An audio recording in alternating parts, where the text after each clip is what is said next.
day, everybody. Thank you very much for coming. My name is Luke Coughlin. I'm the Director of City Growth at the Wandle City Council.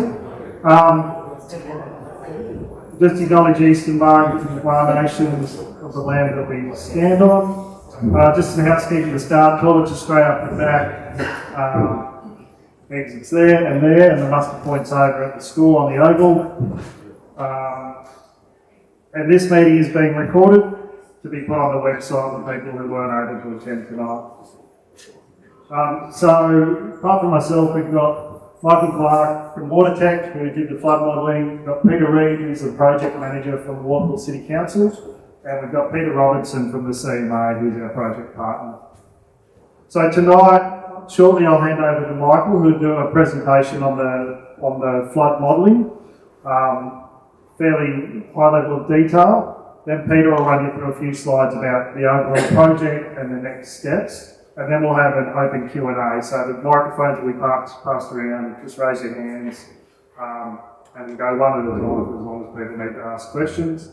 On top of that, once that wraps up, the officers who we've all got name tags on will be hanging around at the end if you want to talk to anyone individually or you've got a question you didn't think was for the open forum. Welcome to our councillors. I think all our 7 councillors are here. They're observing here tonight. Obviously this will go in front of council in the coming months. Just point out that Councillor Benter is here as a community representative. He's declared a conflict of interest for this item in the council chamber.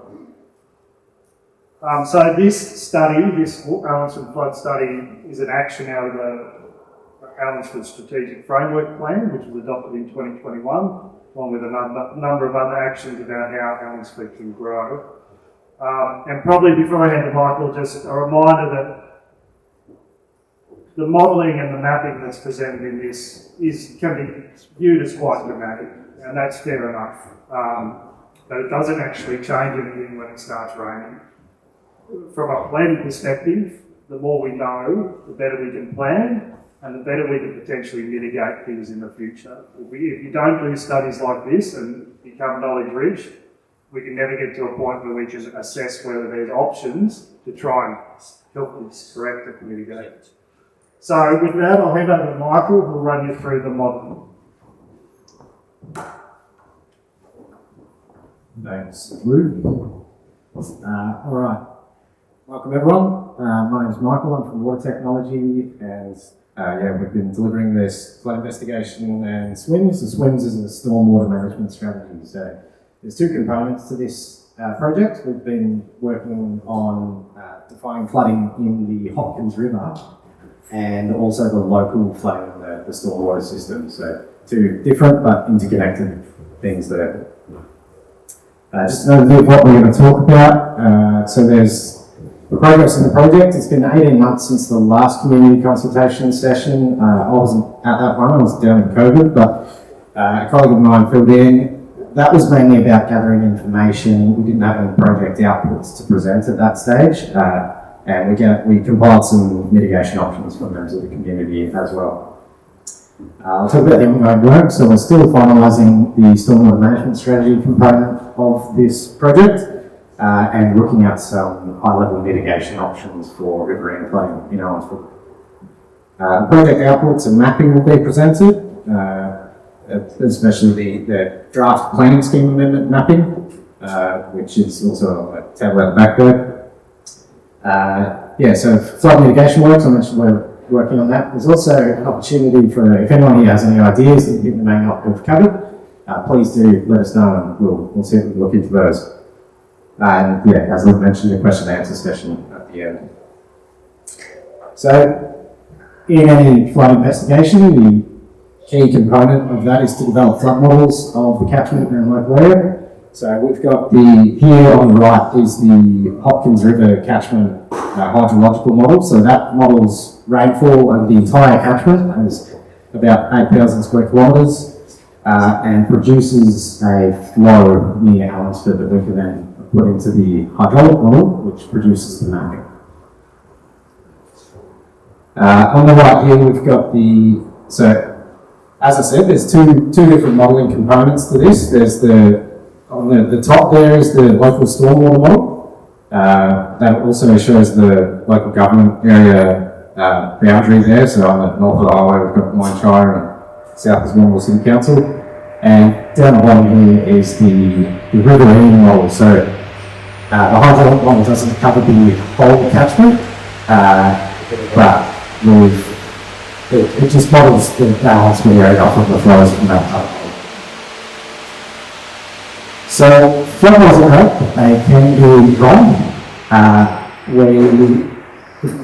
To make sure that we're confident and the outputs of the modelling is robust, we've calibrated it to the January 2011 event. So what we're seeing here on the left is a photo during that event, and on the right are the model outputs. Also on the right the difference between surveyed flood levels of the peak and the model flood peak. So we're within 10 centimetres for a lot of those points, and it's a pretty good calibration, and we're happy that that model is representing that event very well. Once we have a calibrated model, we move on to design modelling. The design modelling considers a 1% AEP event, or some people call 1/100, and in this project as well, we're considering climate change with some updates that were released to Australian rainfall and runoff during the project. So the way that we consider climate change changed halfway through the project. So that gives us the design flood map. This is the 1% AEP. There's some technical jargon there, SSP 5 to 8.5 to 2100. So what we're looking at here is a climate change scenario in the year 2100, and that will be the 1% AEP flood risk for Allansford. We've already had two of them. 2 once in 100 year floods. Yes. And there's none of this. Yep. So this is the future scenario. The rainfall, I'm going to get into this, but the rainfall the design rainfall has increased significantly. So it changes quite a lot. One of the things, so the first thing we do to define that 1% flood is look at what's happened previously. So what we're looking at here is the flood record for a little bit upstream at the Hopkins Falls gauge. And what we do is we take the maximum flow of each year and run a statistical analysis to determine what we expect flows of various magnitude to be. So there's the 20% all the way up to the 0.5% AEP. And based on that statistical analysis, we expect, based on historic observations, we expect the 1% AEP flood to be about 600 metres cubed per second in the Hopkins River. Now, as I mentioned, there was an update to Australian Rainfall and Runoff, which is, Australian Rainfall and Runoff is maintained by Geoscience Australia, so it's a federal government organisation. It's sort of the Bible of flood modelling in Australia. Any flood study that doesn't follow it sort of has no chance of being accepted. So because that was updated, we had to update the way that we consider climate change, and the update is quite significant. So what I'm showing in this table are the rainfall scaling factors. Now, they change depending on the duration of the storm and also the further you go into the future. So as I mentioned, that year 2100, we've got in the 24-hour event, which is the critical event for Allansford. It's a 41% increase in rainfall, so it's really significant. If you had 100 mil of rainfall, you've now got 141. So what does that look like in terms of the flow at Allansford?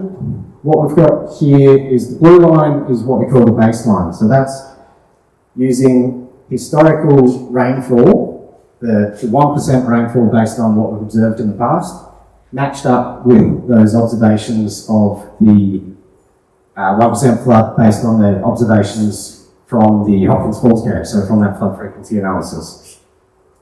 We then scaled the rainfall to 2030, which we're adopting as present day because it's quite close, and then further up to 2100. So you can see it's gone from about 600 to about 900. There's 1.5 times the flow in the river. It's very significant, which brings us to that map. So what we're seeing here is overtopping of the highway, essentially filling all the low points of Allansford almost like a bath.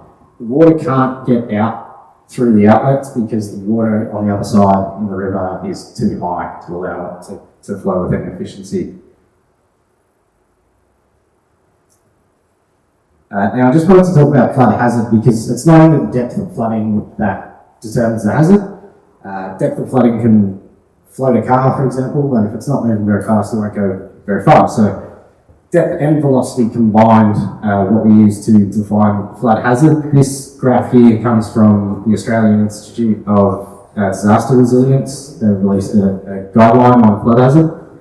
And there's 6 categories of hazard. H1 is generally safe for people, vehicles and buildings, and H2 is unsafe for small vehicles, so it might float a Toyota Yaris. That's anything above 0.3 metres, and then once above 0.5 metres, it's considered unsafe for vehicles, children, and the elderly.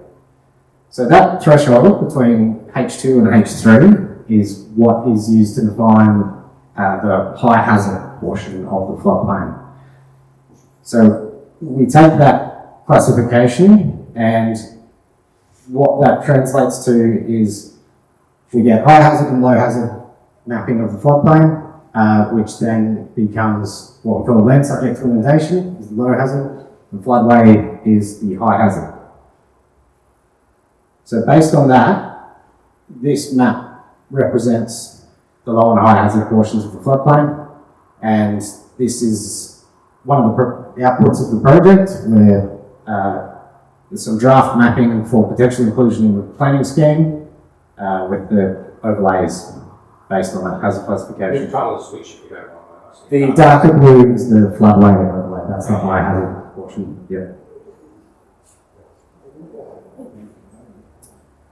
So as I mentioned, the project's not finished. We've still got the stormwater management strategy to finish. We've modelled 3 different options to look at local flooding.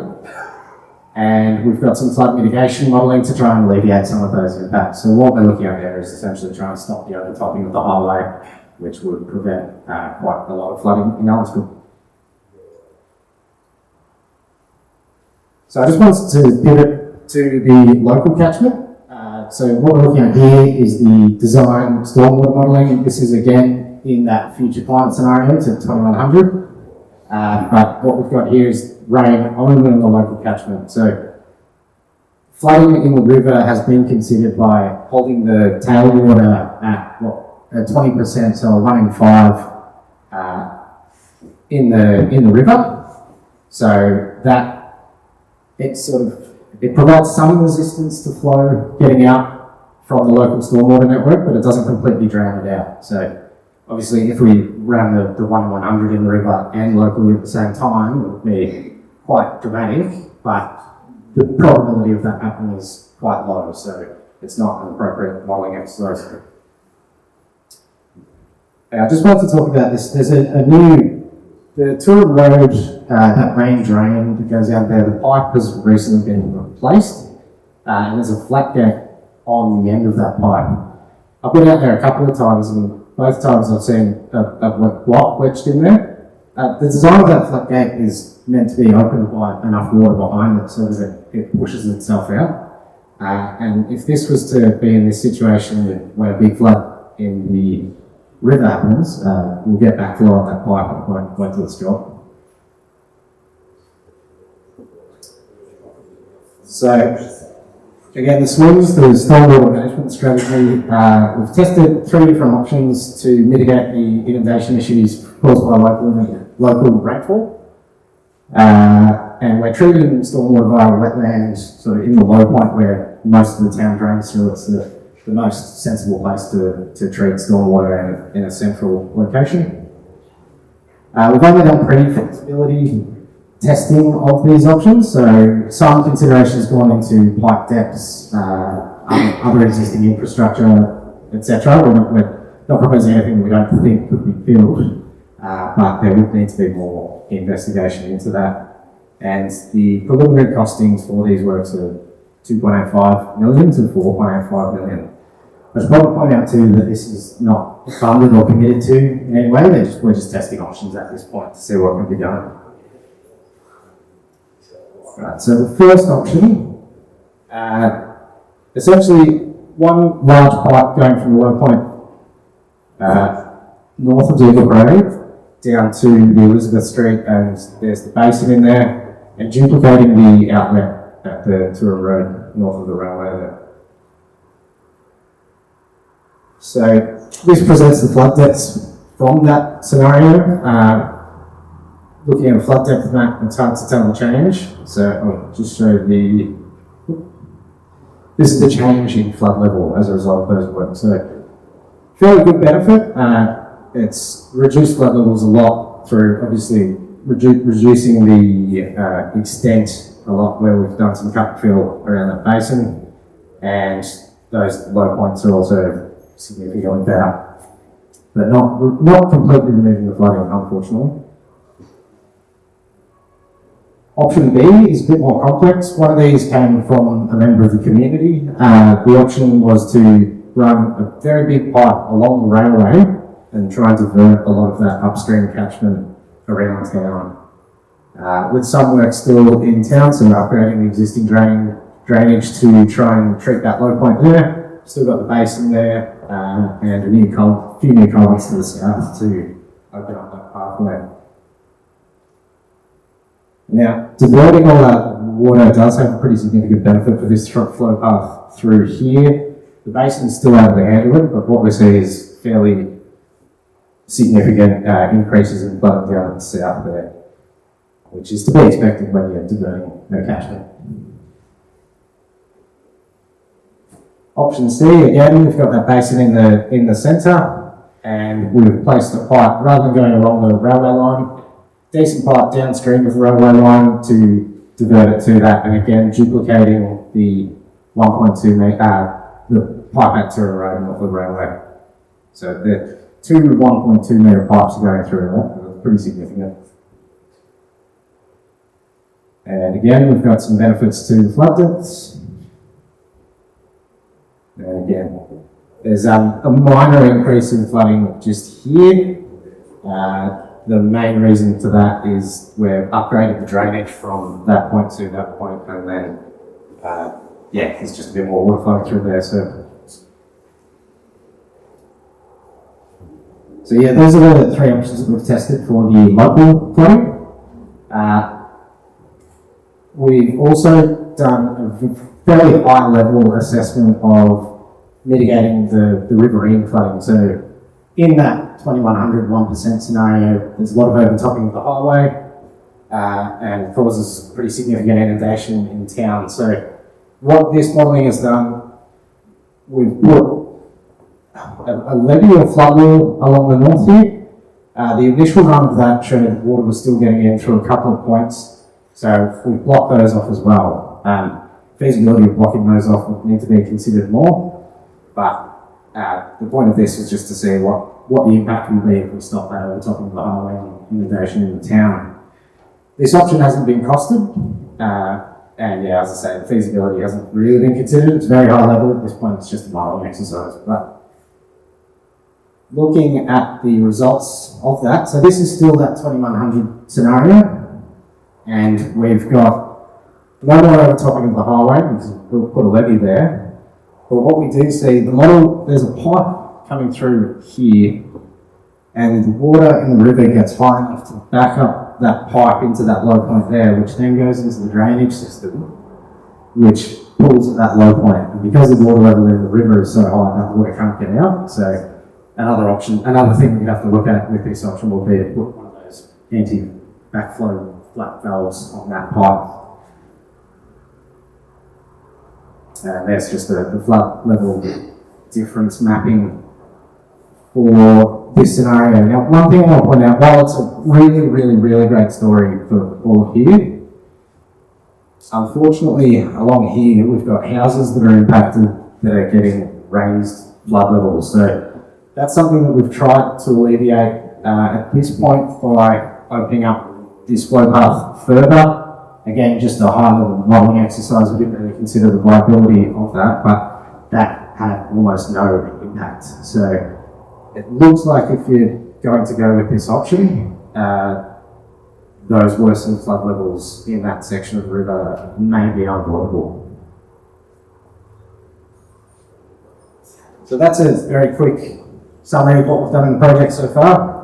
Developed the flood models, flood frequency analysis of the historic flooding in the river, consideration of climate change according to the updated guidelines, which is significant, and design event modelling, draft overlay mapping, and the stormwater management strategy. And then finally, recently we've looked at those mitigation options to try and alleviate those impacts. Thank you very much. Thanks, Michael. Now, Peter will just run through a few slides and then we'll open it to the Q&A. There'll be at least one microphone come around. So just raise your hand and hit the microphone and we'll go from there. Great, thanks. And yeah, I know you've got lots of questions. You'll have hang on to them for when the Q&A session, and Michael will be able to answer some more, and we'll all be around sort of one-on-one after the presentation to answer questions as well. I've just got a couple more slides to go through from Michael's all over the technical side of the flood study. I've just got a few additional things to talk about from the council's perspective. Michael alluded to sort of what the difference between floodway overlay and the land subject to inundation overlay is in terms of hazard. So, and we're looking at proposing to put these overlays in Allansford. Allansford's been here for 150 years more, and there's never been a flood study done out here before. So, whether you agree with every detail in the study or not, it's long overdue that somebody looked at flooding in a technical way out here, and based on that data, put some overlays in place to limit future development in areas that we know will flood. So the two overlays, floodway overlay, that's going to apply in areas where water is deep and fast flowing. That is where it's high hazard, where it's dangerous. The other overlay we're looking at is land subject to inundation. Land subject to inundation applies where water is relatively shallow and slow moving. Low hazard, that should say low hazard rather than high hazard. I apologise for that. So it's in areas where your property might be damaged, but your life isn't at risk. With the floodway overlay, because it's a dangerous area, basically building is generally not allowed at all. With land subject to inundation, building is generally allowed under specific conditions. If you meet the conditions around flood safety and flood resilience of the structure, you can generally be allowed to build in those areas. Land subject to inundation can also be applied to, what we call flood islands. So when you look at the map here, you'll see there's a few areas where the land is not flooded at all, but if you were to build in those locations, you wouldn't be able to get in or out. You'd have to go through deep flood water to get there. So the map we're showing you tonight is the draft map. The final map, which you will get to see before it becomes part of the planning scheme. So you will get the opportunity to see it, to write submissions on it. It'll all be exhibited. There'll be a resolutions process. So basically another full engagement process on that. But the final map may show some of those islands filled in with LSIO. So that if someone wants to build in those areas, there will be some other conditions they'll have to meet. So just be aware that in some of those areas where the land is dry, you'd have to drive through flood water to get out of it. There may also be some LSIO in those areas. As Luke alluded to, one of the main drivers for this was the Allansford Strategic Framework Plan, which was adopted in 2021. You may or may not recall, one of the outcomes of that plan was it identified 3 areas in Allansford that were good candidates for some rezoning such that some more development could be applied. But before that idea can be implemented, some additional technical work needed to be done. We needed to do a traffic transport impact assessment. That's done. We needed to do some land contamination assessment. That's largely done. And then this is the piece we're talking to you tonight about, which is the flood investigation and drainage study. Then after that's done, we have to do a shared infrastructure funding plan where we come up with a plan as to how we're going to pay for the traffic works and the flood works and the drainage works.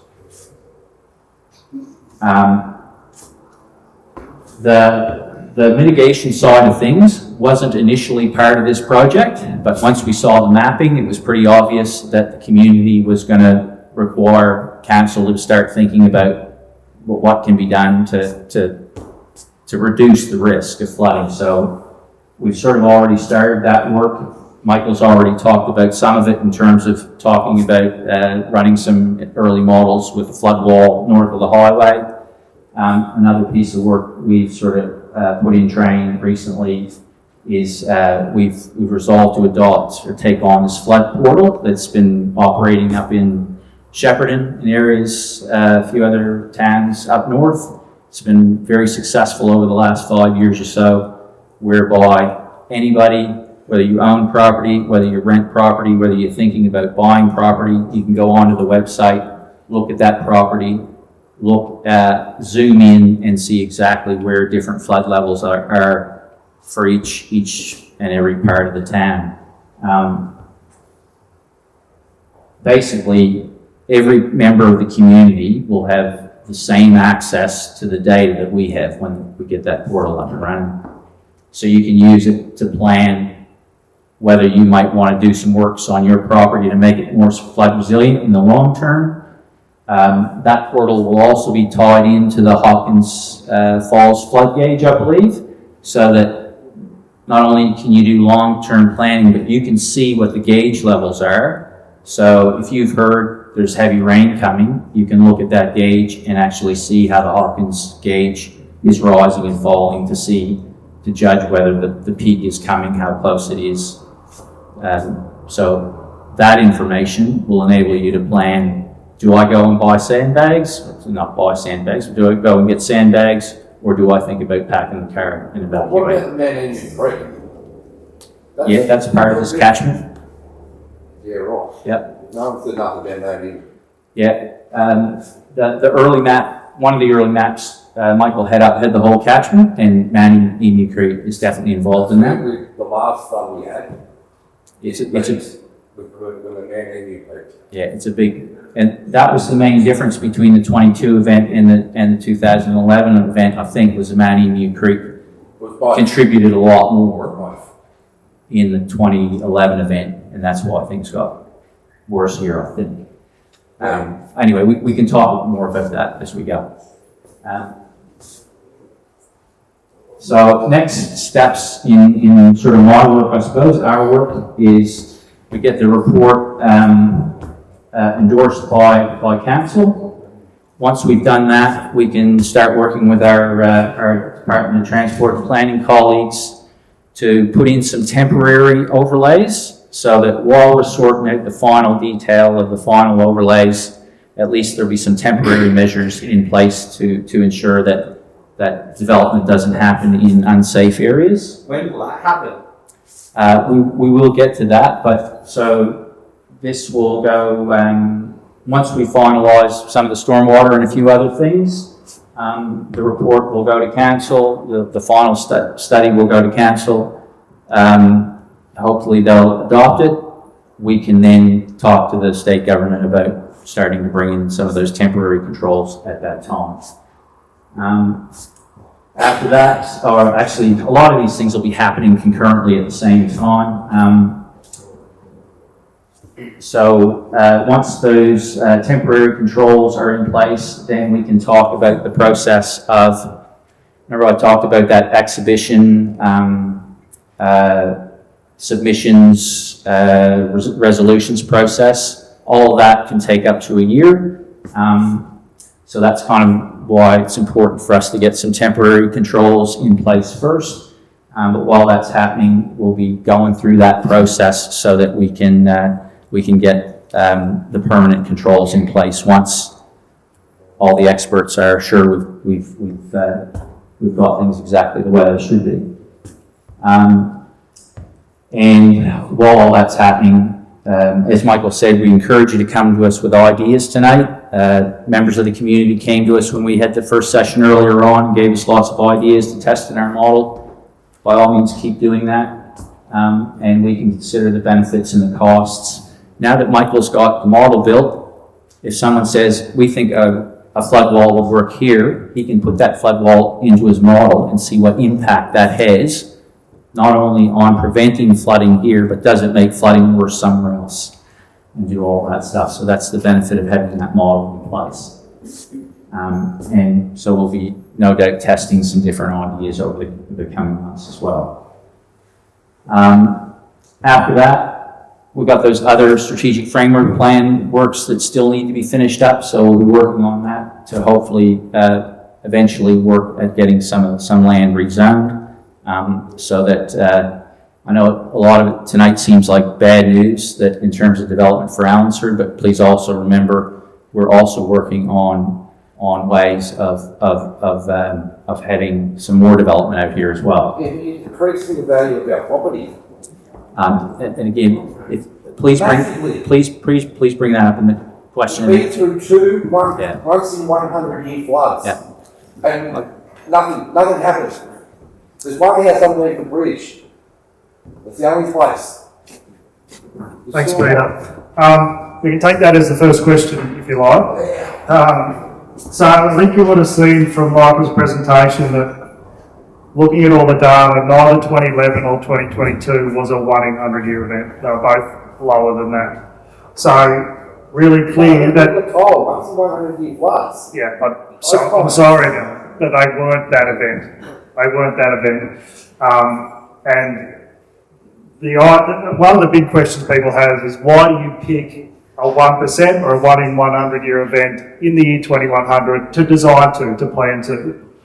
The short answer is that's the way it's always been. That's where everyone does it. The Hopkins Falls is flat.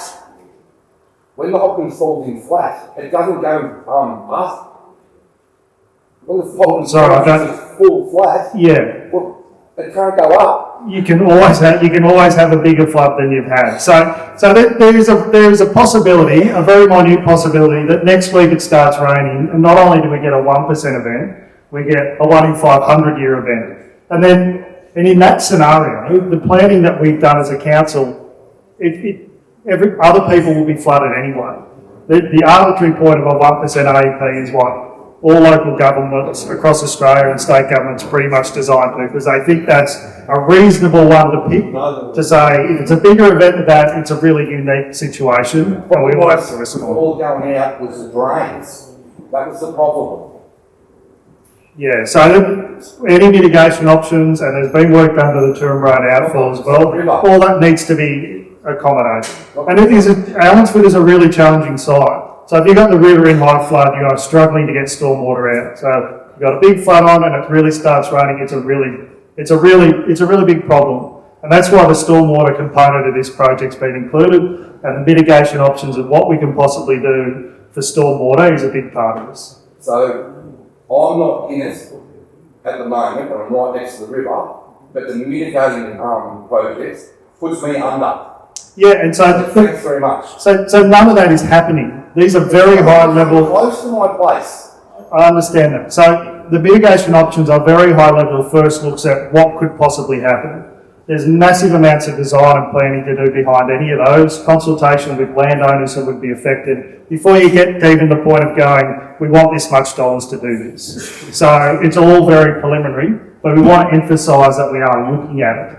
The council isn't focused on, these are flood overlays, chuck them on, don't let anyone do anything. That's the first step in getting really good planning outcomes for Allansford and growing Allansford as a really vibrant community that really enhances everyone's property's values because it's a really attractive place to live. There was other 100-year floods back in the 40s and so 47 or 46. we didn't have it over there. Yeah, so 46, unfortunately we don't have enough data around that to calibrate it to this model. But 46 was as big as 11, probably bigger. But yeah, so we would love to have had survey points during that.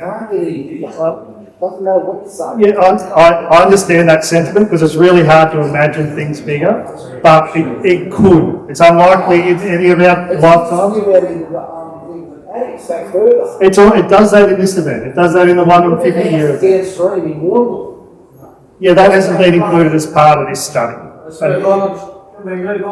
Yeah. Next question. Third question. Just one big,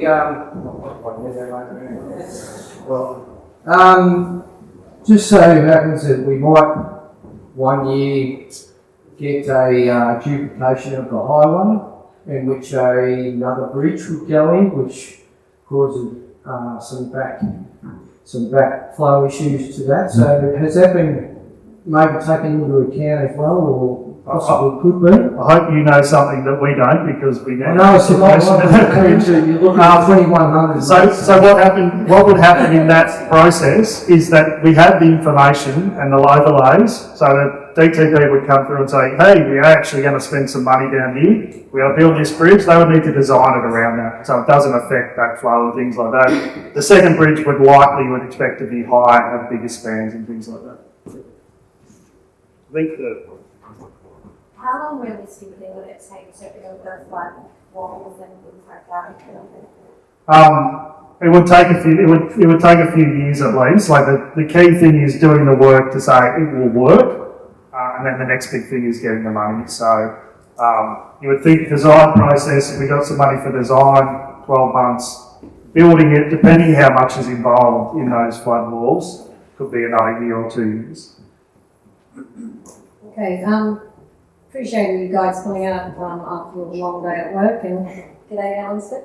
My question is, let's say for instance you have a subdivision, or you're building a house, or you have a planned house being built.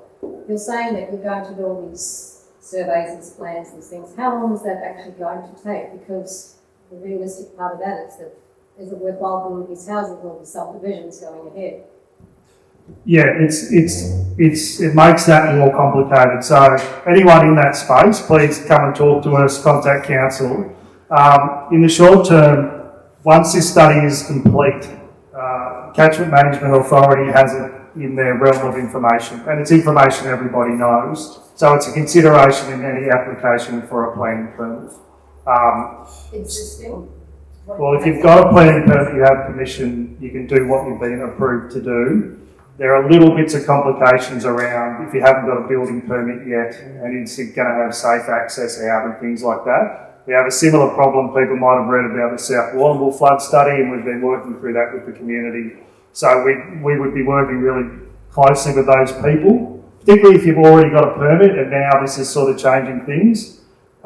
Where usually it's not the council's remit to develop land for people, but we would be working closely to try and come up with a solution that doesn't derail what was planned and what we're expecting to do. Because retrospectively, the portal that you put on, which is great for everyone to see, it also means that prospective buyers can say, oh, not buying there, it's light blue, dark blue. Yeah, they can see that now on this study that's on the website. That's the way information proliferates. As a government agency, we strive to be as transparent with everybody as we can. Could I add just a little information that you may not have considered about children land contamination? I've got a small farm in Edges Road, and just north of Mr. Barton's house over that hill, he's built a huge shed and has advertised that as the headquarters of his garbage company. This is all without permission. They've been applying for retrospective permission from Moyne-Shire. We're in Moyne-Shire. Right, okay. This was refused, so he appealed to VCAT. So this has been going on for more than 10 years, and we've had a group of us trying to fight this. His lawyers withdrew the VCAT application right at the last minute, and he was allowed to change his application to the Shire. It was again refused, and I'll read that out. The notice of decision to refuse it to grant a permit The proposed use has the potential to cause health risks to humans and disease to livestock through water, soil and air pollution, with flow-on impacts further degrading the health of the Hopkins River. He brings the garbage trucks in, where he has done at 3 a.m. in the morning. This is from the city garbage, which people put anything into, washes the bins there. The risk is that this contamination is going to flow into the river and contaminate not only the water but the land here. I was told by Stephen Myers, who's a town planner, who's representing me, that the Shire regulations are not as strict as the city regulations. And if this is allowed to go on for too long, it will become permanent. It's on prime agricultural land. And the type of industrial activity there can change over time. So they're talking about it on time. That sounds really interesting, What's happening here? complicated. Yeah. So what we'll do out of that, we're not aware of that.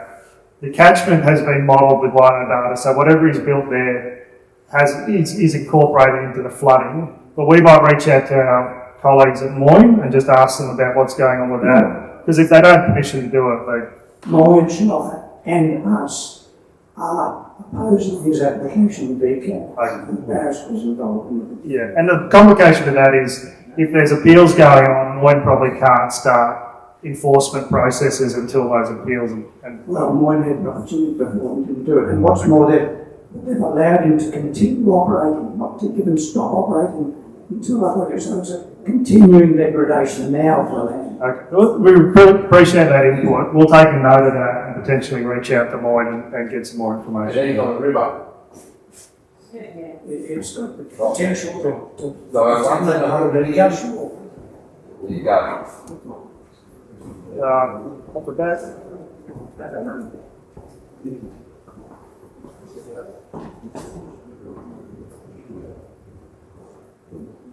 I was just wondering, would it be fair to say, based on the maps that you've shown us and you've put out to the community, that basically all of Allansford, the main part of Allansford Township, there would be no safe way in or no safe way out in the event of basically us sitting in a bar if that event was to happen? Yeah, that's what the modelling's showing.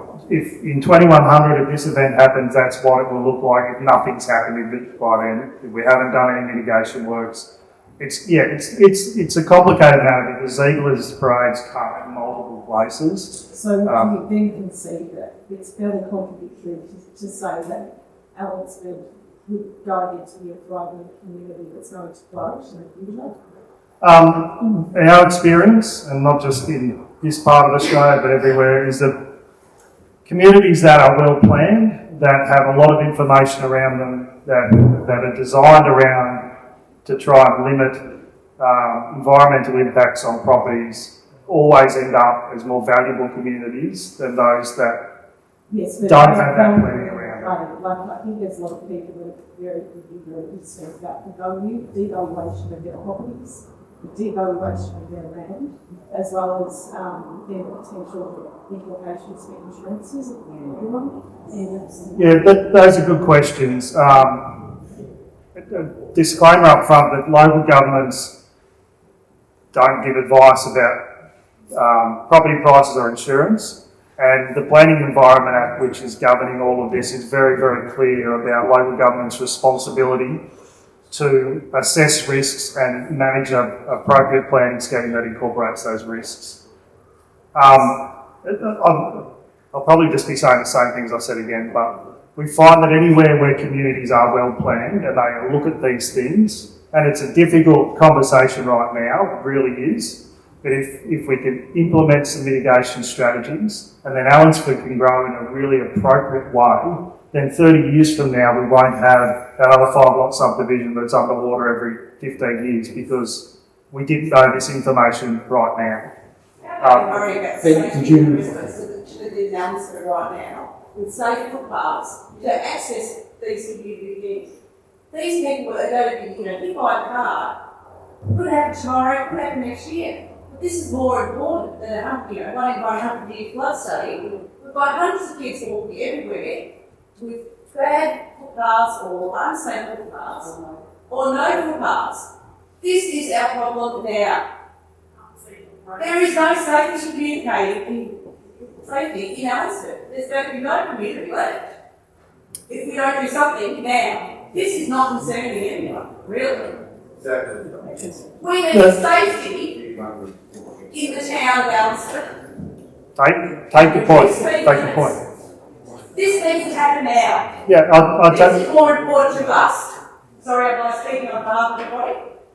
Than a flood study that's costing hundreds of thousands of dollars to do for a flood that potentially could happen in 7 years. Or never. So this is not true. Yeah, we'll take that as a comment. We'll take that feedback that this shouldn't be a priority. Council is a big organisation. We are focused on multiple things at once. I've spoken to council numerous times over the last 30 years, Yeah, and nothing is being done. And we need safety on our roads before this study is done. When it occurred in Channeling and Everest, the director was over there. You just built a new road for single story. And the floods will go to people's houses for water. You can get it in rain. So that's a priority for this. well, we'll pass that feedback on to the various teams in council. So thank you for that. And I think what the footpaths I need to do this too, but it's probably the main about that place on the day. Stick it on all the gravel, stay on his space, like Maois, you know, make it all up to 800 months. And like, footpaths with that side, and they're not everywhere. There's elderly people that can't walk on the side of the road, they can't exercise. They can't access anything. And it's not just around the main areas, around the outskirts, yeah, well. Yeah, it's a, yeah. Well, And the 40, Yes, that's I'm like, like, we yes, have to mention, that's the playground, that's the ground, 40 to 30. yeah, and I think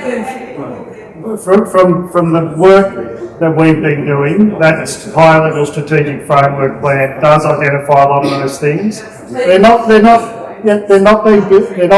at the moment. So we take those comments and we take your feedback. They can be enabled, I think. So we will give this feedback back through the various council teams. Councillors are here listening to this meeting. So yeah, we appreciate your comments. Yeah, thank you. 2016, and nothing, not one item that has been done. So only 10 years. Yes, thank you very much. Mike, well, firstly, a comment on insurance. Someone raised a second ago. We actually live in an area which would not be impacted by any of those maps, but we still can't get insurance from at least 2 insurance companies because we're within X number of metres of the Hopping River regardless. You mentioned a postcode 3277, you just wiped. So that's already the case by some insurers. The other question I have is some years ago there was some funding allocated to repair the old bridge after the 2011 flood, which was about 600k, which council didn't extend, and we've still got a one-way bridge at a very slow limit. So my question would be, say for example, you're mentioning numbers there in today's dollars, and the state government's probably double that already, given their current track record of spending money, and do even say between 3 and 5 million to build this mitigating wall down there. So say for example, council gets say $2 million out of the state government. Where's the other 3 million coming from? You're going to park that for 10 years like you give it the bridge and give it back. What happens? Where's the council's plan to assist with funding of mitigating the cost increases to actually deliver that project for us? Yeah, so that's got to be worked out. Most projects council build, particularly large ones, there's contributions. It's not just being funded by the state and feds. So that needs to be worked out. But before we can work that out, we need to proceed with detailed design. Well, I was saying it'd be nice for council to give an assurance that they actually look at it. Because with the bridge, we didn't have enough money, we just didn't do it, gave the money back. How about we actually work a plan long term as to how you're going to deliver the project? So I take that on board. It'd be nice to see council actually do something for us here at Allansford. Yeah, okay. Take that as a comment. In terms of the mitigation projects, you will see that over the next 6 to 12 months. If and when any mitigation options becomes like the detail is saying, yes, this will be effective. We've spoken to landowners, that sort of thing. The insurance, thanks for sharing that up. We weren't aware of that. In general, we find insurance companies have their own information, which is why you're getting the feedback you have.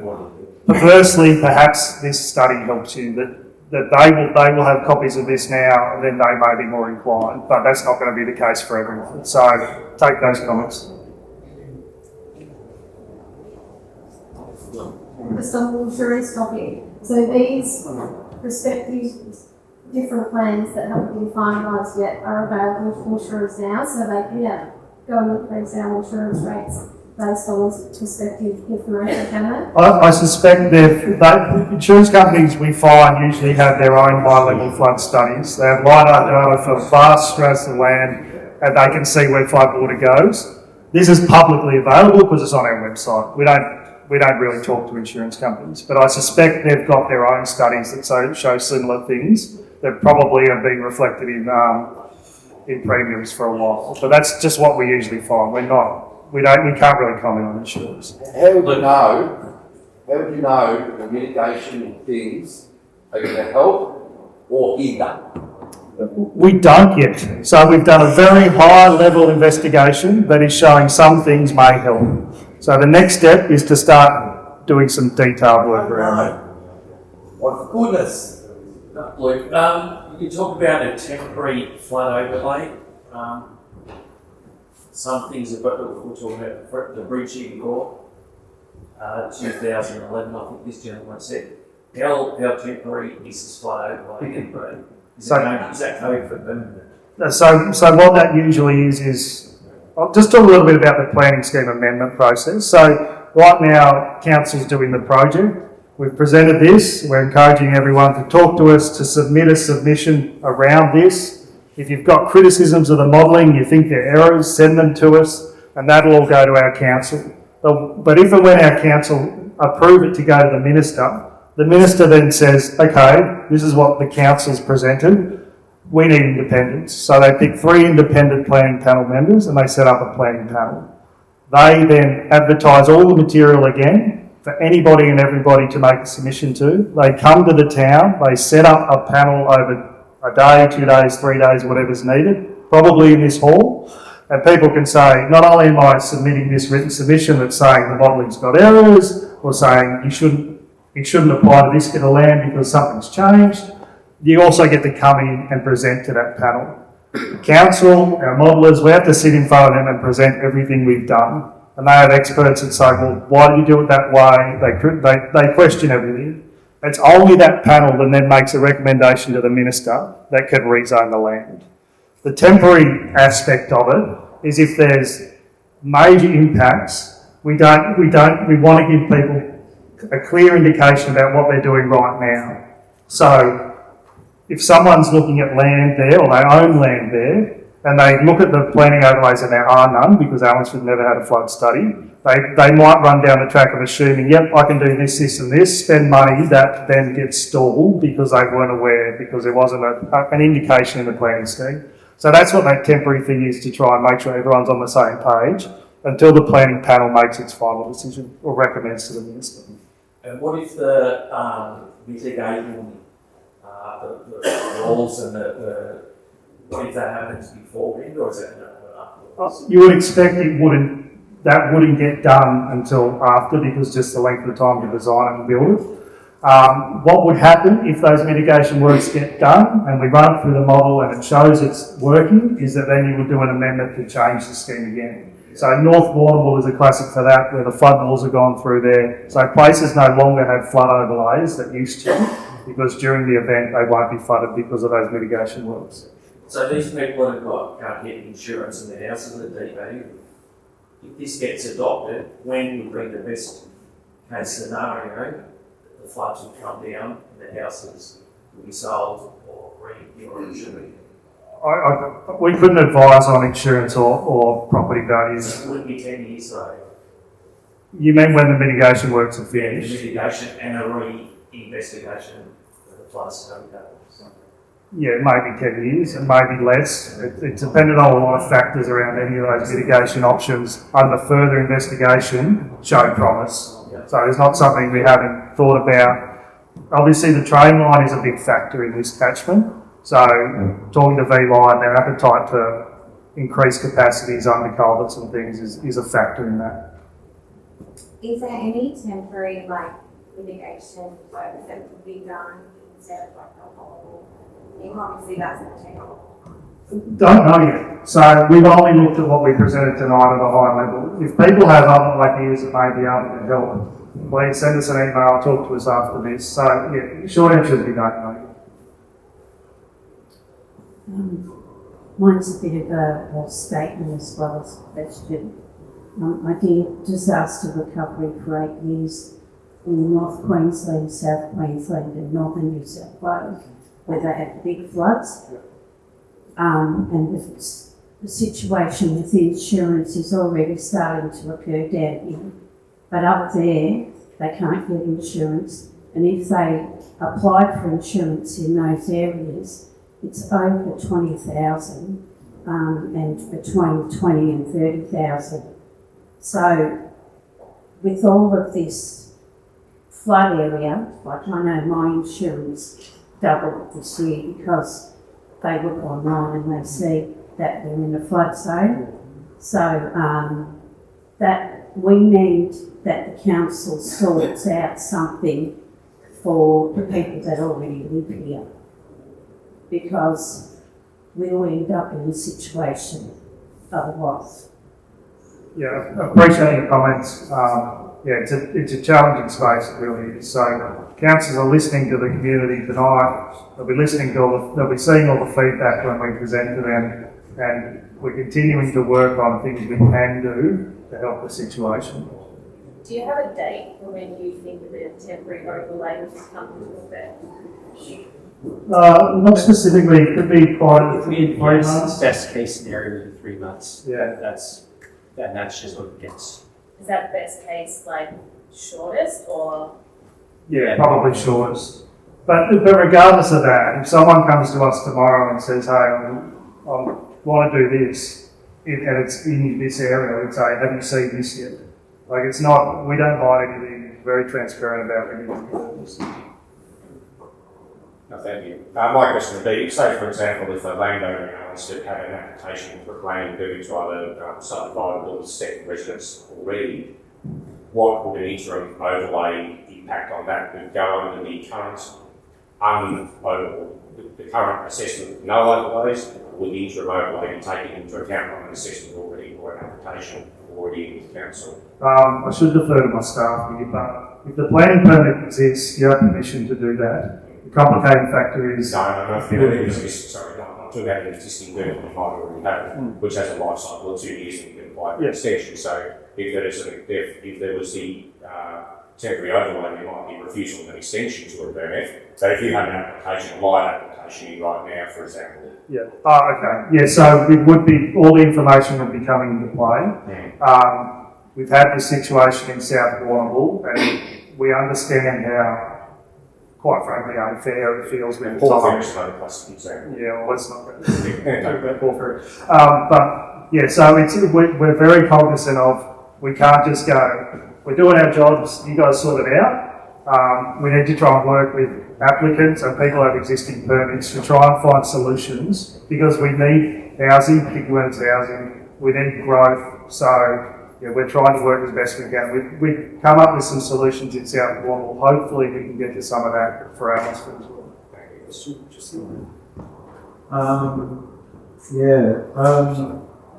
This has got a lot to do with the Ramsar Agreement, which was formed in Iraq, wasn't it? Where city councils and that actually go into communities like this and create wetland scenarios so they can shut the cities, towns down. And the Warrnambool City Council is an incorporated entity, and so is Warrnambool Water. And the state government is an incorporated entity too. And tonight, Warrnambool City Council is trying to get the people of Allansford to agree to go along with this. And if you disagree, then they cannot lawfully go along with this. Okay? If you give your consent tonight to go along with this, they can go along with it. But if you've signed your name on that bit of paper and you're giving your consent, then they've got permission to go along with this. My house is on Hermitage Drive. I'm above the 100-year flood level. My insurance went from 12,000 to 14,000 this year. Right? This is, you might think I'm crazy, but we're in World War III. We're in theft and robbery. We're in biological warfare. And this is another one, just like the cloud seeding and that's going on in New South Wales and flooding New South Wales to suit the cities. And probably, who would know their plan is to get rid of Allansford altogether and drive everyone into the winery. So in 1970, when I was at school, we were taught that we were going to have an ice age, and they pushed the ice age agenda for quite a few years. And through the 70s, it was really hot and a lot of 40-degree days. We had 3, 4, 5 40-degree days in a row, and they eventually dropped it. And we've had the climate change agenda where it was going to be cooking and droughts and that. And it was being cold for the last 5 years, and they've dropped it and they've changed the climate change to say it's climate change, right? So on the theory that about 5 to 10 years ago, they said Australia was going to get drier and drier and drier, and then all of a sudden, in the next 50 years, we're going to get 40% increase in rainfall. I don't agree at all to this, and I think you should leave the Allansford Township alone. I've paid $9,000 for footpaths when I subdivided our land, and there's not any footpaths being done along Seagull Parade there, where we live, right? So if people don't want this, go and write no contract where you've signed your name. Thanks very much for that contribution. And this is actually what is going on all around Australia at the moment, and you guys know that. So, Next question. just to be clear, no one has to sign anything. This isn't, no one's signing anything as part of this process. We're sharing information. You are free to submit to it to the council, comment to us, and then it goes democratically to the council chamber where the elected officials make decisions. Well, democratically, it's the people of Allansford will decide what is done in Allansford, and that's the lawful authority that's in Australia under the Constitution of Australia, not in the incorporated government. Thanks for that contribution. I've got one with the dropping of the drain. Oh, yeah. Do you think this is the reason why someone's actually chopped it? Like, if it hasn't been blocked, it might need a full course. It's a thing. We're investigating that. Do you think it should be just left open, and then when we get 50 inches of rain overnight, that someone can come along and just... Yeah, these flat gates are used commonly, and they work pretty well. So we're not sure whether... How much pressure does it need to open? It needs a bit. It needs a bit, but it builds up pretty quickly. So probably leave it open. It needs, according to the specs of that floodgate, it needs 300 ml of water behind it to be able to open. Yeah, well, we haven't had... Well, we haven't. So for 6 months. Yeah, the slope of that pipe is such that 300 ml of water it won't even reach the pit upstream. So and then water will be they're probably chopping it open. You know, there could be litter in the gutters and stuff like that. You know, who knows? I guess I'd just say if it's not working, that's probably some feedback that needs to go to council. Well, I know. Okay, thank you for that. Sorry. So, I suppose one thing with the planning thing, we're working on a 1% flood thing. So, and I suppose people are getting a bit worried that round behind the houses over the road from the rec reserve down in that paddock, or maybe since paddock or something like that, they're probably getting a bit worried at the moment that that's going to come in. What sort of weighted average on a 1% thing that you could have a storm that would do just as much damage anywhere? So 1% occurrence in Allansford, would that, obviously you think that would have hardly any weight bearing to a planning permit in those areas. Yeah, is that a fair statement? You might think that, but that's the 1 in 100 or the 1% event is used everywhere. It's used all through Warrnambool, all through every local government in Australia. That's what you design flood controls around. So you're right. You could make an argument to state or federal governments and say, we think that's too extreme. It should be the 5% event, but it has pretty much always been that way, and I don't think it's really going to change. What prompted this study all of a sudden, mate? Yeah, moving off the boss here just all of a sudden. Like, I've been here 42 years, and yeah, come close across the red list of the park there, across the highway in 2011.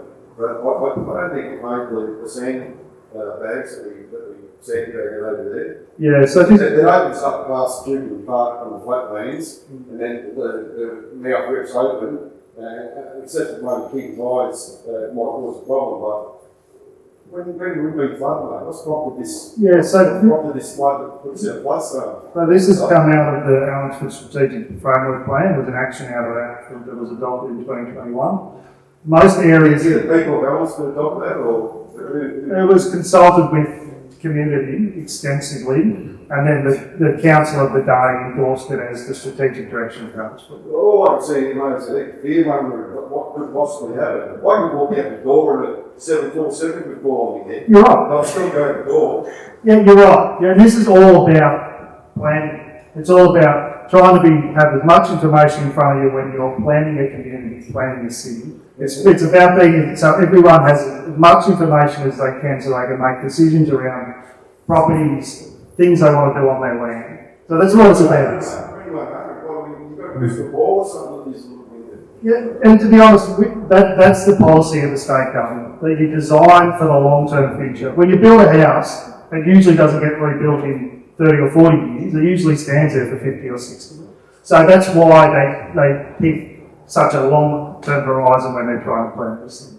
Yeah, it's our places to get, like somebody else said before, DD, because this stuff, whatever. One city council may well face a class action. So, take that. What this guy is, where he says, where we stay outside the Constitution, the room. Where did the state government get the idea from? I couldn't comment on that. It's been like that for many, many years. So it's a well-governed Ramsar agreement to shut down. Just with the King Allansford, now with the flood, one flood study, but the study of all the drainage and all that sort of stuff, and all the new pipes and everything you're doing around the community. Why actually do a flood study after you've drained all the pipes and segregated all the So the problem with that is we won't know the works we're doing are going to be effective unless we know what's happening now. So yeah, but to design something, to know what level to put a pipe, what size to put a pipe, you need really detailed information. Otherwise, we'll go and spend $500,000, put in all these pipes, it'll rain, and they'll just surcharge because they're not big enough. Well, we don't have any of that structure here in Allansford anyway. Yeah, there's limited stormwater infrastructure, and it's a really, really challenging site because of how flat it is. We've learned that 2022 we had some big scares as well. So you're right about all those things. But this information can only assist in trying to get to a better outcome for both stormwater and managing the river flow. Yeah, fixing all their drains up here, so you can drain there were floods every year. It's been like for 12 years, all the drains up there collapsed, they've all fallen in, and apparently it's been like for 10 to 12 years. Yeah, that's why we were really... The house got flooded up there multiple times. It just never done anything about it. Yeah, so that's why we're really... So that's why it was really important for us to not just do a river catchment flood, but to do an assessment of the stormwater as well. So now we've got that information, the teams in council can start to assess where the biggest impact is for improvements to the stormwater network could occur. In regards to the river flooding, is there any value in creating wetlands further up the catchment area? Not really for a 1% flood event. Environmentally, it potentially could be, but you've got to remember upstream as well, you're in Boyne, so it's not really Warrnambool's jurisdiction. So, yeah, it's a good comment because in other places, wetlands are really good for stormwater treatment, but when we get to flood events of this level, they're all underwater anyway. So. I've been a long-term Allansford resident, and I've known the amount of water that comes off the industrial estate towards the factory. It does cause more flooding near the railway line as it comes onto the Eagle Parade, and basically that's a choke point for water. What influences will that have on your planning? Well, it influences it now. All that stuff influences. How much are you looking at it now? Yeah, no, so one of the mitigation options Michael presented was to run a thick pipe on the other side of the rail line and divert the water, because we know there's a massive amount of water that comes through that area during heavy rain. So it is well known, it is part of this planning, and options around that are being considered for mitigation. So what could we do to divert it? Does that help? That sort of thing. Or planning, restrict planning on the industrial estate. So we would, but that's in Moyne. Moyne are aware of this study. I don't know that there's been much development out there recently. Not really, but there's potential, isn't it? But that's the problem. And that's the thing. So Moyne are aware of what we're doing, and if they get an application for further development there, no doubt they will be going, well, hang on a minute, you need to address how this isn't going to make the flooding situation worse. Can you influence them? Well, we talk to them regularly, so they're aware we're doing this, and we'll mention it again. So. But we're always happy if anyone's got concerns like you do, that if you think we can help, we'll talk to Moyne, but you have to remember the jurisdiction sits with that other local government. Is there any funding for this? So what I've taken out of it is you've done a study now, virtually most of Allansford is deemed as floodable or island-like properties. But has the state government said to you, if you do a study, we'll consider funding improvements, or will this just be a money spent on a study that nothing will? No, the planning, the study, the money that's been spent so far is really around that planning piece. There are a number of funding streams open with state and federal government at the moment around this sort of thing and mitigation works, particularly disaster response. So there's a big tranche of money the state government's put out. So we're quickly assessing whether any of these options, as preliminary as they are, could be submitted to get money straight away to progress these mitigation options, at least a detailed design phase, and prove that they work, or if we're really, really lucky, something to do some works as well. So, short answer is no, there's no money tomorrow, but the council is really, really, I don't want to put words into their mouth, really, really aware of the importance of this, and we will be progressing works operationally, regardless of any big things of money to do the works. So it's a very good point, but it is flooding is front and centre for the council. Question here. Yeah, just on the flood model, when the young man over there went through the stages and that it was going to be considered as in that third flood zone where it's going to be a risk to the elderly and children, things like that. And you did mention about that temporary assessment going in place, which may then mean that transport, the department will start to be able to have some influence. At that point, if that was the case, and these things get considered a bit more permanent, which I think the assessment definitely needs to take place for a place that's so close to a waterway that's been flooded before. Is it possible that then this town could come under an evacuation model as well for emergency? Because 3 months ago there was big flooding in Gippsland and my friends were affected. Not only did they not get their insurance paid out when they flooded, but they weren't able to get the insurance again in properties nearby to the ones that weren't affected. And there's that fear, because this is my best friend, and she's right there in the flood zone. She's quite underwater and there's some concerns there. Yeah. So that's a great question, because it's something we haven't really talked about. Is the other outcome of this is that it enables both ourselves, but more importantly SES, Fire Brigade, to have plans in place for these areas when a flood like this comes along. So it's a great point, and yes, it'll go into emergency management plans, and all the emergency response agencies will understand and have this information. So if this flood is coming, for example, we know there's a flood island there, there'll be 3 people. So what SES will have a plan already on the shelf to say, well, what boat are we using to retrieve them or deliver supplies? It's that sort of thing that really comes into it as well. Well, I was thinking more in the scheme of the emergency app that we sort of got introduced to during the time of the fires, even in the last couple of years, and the floods up north, where you were tested and required to evacuate because your area was going to be deemed a certain kind of risk. Yeah. That's what I'm meant. Where you're forced to evacuate, do you know? Yeah, I think I know what you're talking about. I probably can't comment on it, but I expect with this sort of information, those agencies will be using this, and and people will get the right text messages because they know this is a risk area or this is a risk area. It's probably a question for this young one over here, Dick mentioned before. Michael? So we've got a 1 in 100 year flooding event plus a 1 in 100 year river event. Right, And that's the flood model, is that right? So not quite. What we've done is they're two separate events. Yeah.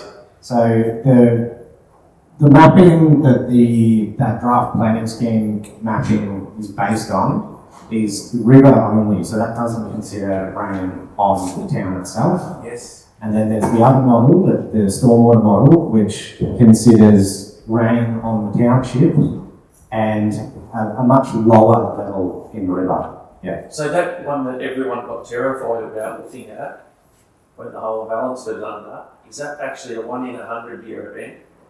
Or combined, which would be a 1 in a 10, that's one there, that would actually be a 1 in 10,000 year event. No, that's just the river. So that's just the Just river. the- There's no local rain. Yeah, okay.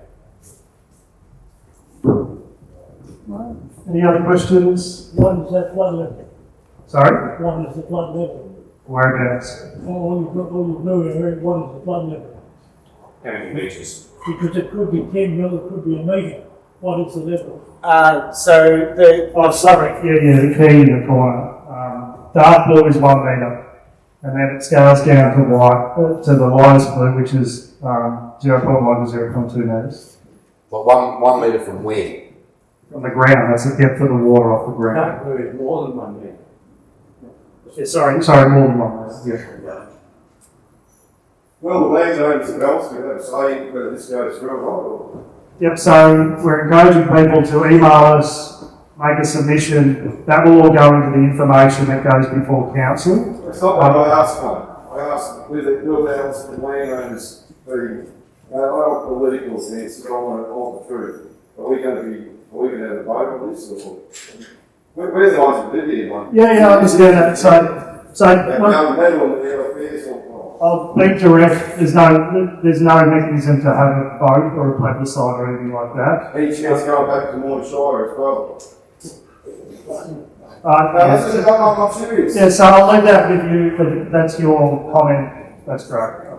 It's actually the whole town. What he's saying is, if the township gets together and votes, we don't want this, what are you going to do?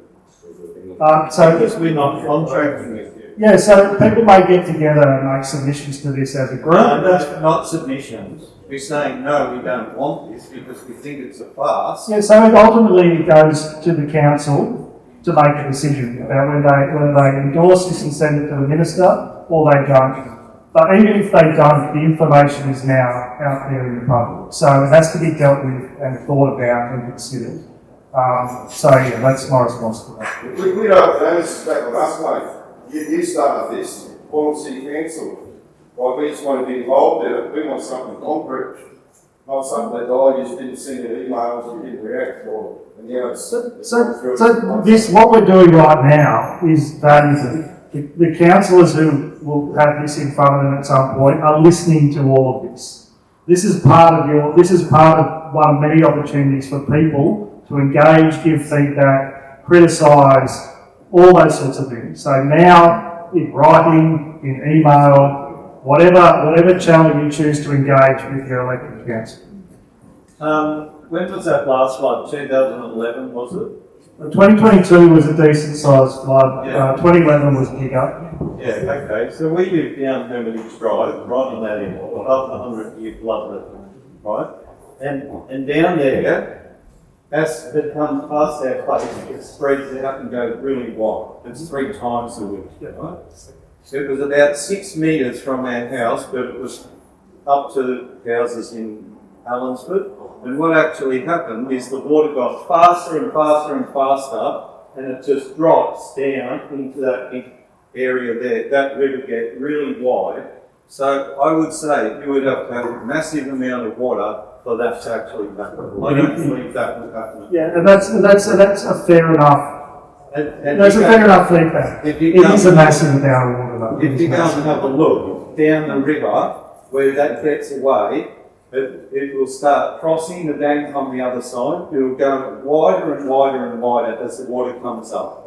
It won't flood like that. Yeah, so that's been considered in the model, and it is a massive, this event is a big, big event. So where are you getting all the water from? Because that last rain was all up around that area, Glen Thompson, all over that area. So that wasn't as much rain as this design event is. Yeah, so we're going to have the plains cloud seeding like they were up in New South Wales in that last flood, or is that what's going to go on, or who's doing this? You just mentioned the CFA and the SES. They've done a massive job. Have they been consulted about feeding their locals and? Yeah, this has been a public process for 2 years, and now that we have something concrete, as them as an agency, we'll have something to plan around. They've seen our floods. Yeah, I know. Is there any other final questions publicly, and we'll be around if anyone wants to ask afterwards? Just one more question. Yeah. With all the zoning over the residential land lots, the vacant land, once this goes through, they will be D1, is that what you're saying, with the flood overlay? There are always ways you can do it, but it's usually a lot more expensive. You can get cut and fill permits, but you've got to find where you cut out of the fill. You can fill higher, so there are ways to do it. Yeah. But yes, it will be more difficult for a lot of that land unless we get some mitigation done, which can lower those levels or remove them. But that would be possible in the high risk areas.